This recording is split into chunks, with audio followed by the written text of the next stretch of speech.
7 دانه 7 پاچکا بنویس 7 پاچکا کافه یورا در همینجا میمونم اینا مغازین از آب بگیرم میریم سلام علیکم و علیکم السلام چی در کار دکا یا ست انرژتیک بوده اینا می نمود میشوا میشه اینا کجان حساب کو خب فرما ماترا نگاه دارم تست کلینت جواب ته ای شما 36 سومو پاکت در کار نیست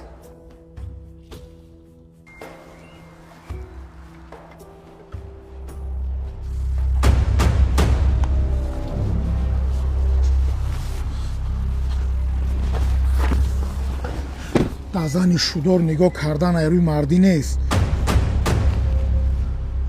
سروسیمه بد نشه این دختره که من نغز میشناسم آتش جورای آتمه یک وقتا کلانو باید ما را آیله‌دار میکردن سعید جان خواهش میکنم از من دست کش من میدونم که تو تمام قدرت داری برای من رو به دست آوردن ولی من تو خوشبخت شده نمیتونی من دیگر کس را دوست میدارم التماس سعید جان من رو درست فهم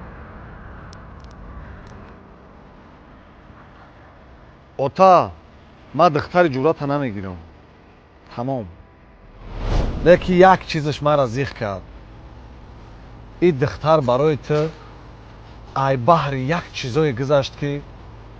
اگر من نیمی همون چیزا را در تو پیشنهاد کنم تو ای بحر این دختر میگذری احتیاطش کن